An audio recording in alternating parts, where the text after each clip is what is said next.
Good morning, I'm Jack Taylor for WGN News. Poland's parliament is preparing to review a plan to end martial law. The parliament will take up the matter on Monday, one day after it was announced on Polish television by General Wojciech Jaruzelski. The Polish ruler said martial law will be suspended by the end of the year, but some of its restrictions will remain during the transition to civilian rule. It has been 1 year since martial law was put into effect in Poland. Don Lang reports. There have been many violent clashes between riot police and Solidarity supporters in the last 12 months. In this clash in Warsaw, police and troops stormed the Firemen's Academy, which had been taken over by Solidarity supporters. This was within days of martial law being imposed, and these pictures were amongst the first to come out of Poland after the events of December the 13th. Again in May, Solidarity members were behind the barricades as their protests were squashed by the authorities. But then slowly over the last 6 months, the restrictions have been eased, culminating in November in the release of Lech Walesa. But he remains the only senior Solidarity official to be released. This is Don Lang reporting. In Chicago, home to thousands of Poles and Polish Americans, a mass was held Sunday to mark the first anniversary of martial law in Poland. Larry Roderick reports. It is Monday, December 13th in Poland, and that is reason enough for these people to be here in this Northwest Side church, praying for their friends and relatives.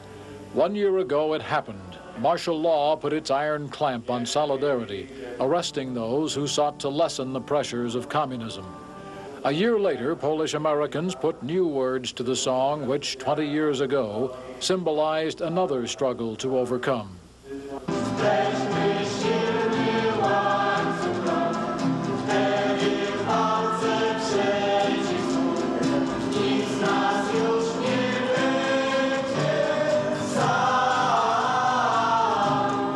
And after the Mass came the rally, amidst the uncertainty of governmental hints at a restoration of normalcy in Poland. We had started today the first anniversary of this infamy against the Polish people with high hopes. For indeed, we had hoped that by turning our protest to prayer, by joining Cardinal Glenn and our Holy Father in praying for freedom for the Polish people, that somehow our prayers would be answered. To some extent, they were, by the pronouncement of General Jaruzelski. But unfortunately, we are met with great disappointment, for much more remains to be done. The Polish-American Congress is planning another demonstration at noon Monday in front of the Polish consulate on Lakeshore Drive. U.S. officials are apparently waiting to see what action the Polish parliament takes on Monday before they comment on the plan to lift the martial law. If there is some action, the question now is, how will it affect relations between the United States and Poland? Michael Kastner reports. Are Jaruzelski's statements enough for the administration to lift sanctions against Poland? Apparently not. The State Department said the president's speech Friday, in which he outlined U.S. demands, is the official U.S. position. Go for the best tune-up in town. One price, which includes parts and labor and a guarantee that's honored from coast to coast.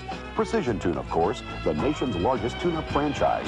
We'll adjust your carburetor, put in points, plugs, and condenser. If needed, replace your rotor, PCV valve, distributor cap, fuel filter, and up to 3 spark plug wires.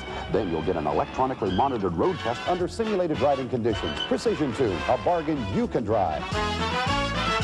Precision, precision, precision, precision! Christmas is a time of joy and happiness. It was traditionally built around the Christmas tree, a natural tear-shaped beauty cut and hauled in from the forest, decorated with love and laughter. And that's what we had in mind when we designed the traditional Mountain King, a flame-retardant artificial Christmas tree made so you too can have an old-fashioned Christmas. The traditional Mountain King. See a large selection of self-contained spas starting from only $15.99. Chicago Mayor Jane Byrne and her 2 Democratic opponents stepped up their campaign efforts on Sunday. Mayor Byrne took advantage of the reopening of a rapid transit line to get some more public exposure, while Rich Daley and Harold Washington continued their criticism of her administration. David Stewart has the story.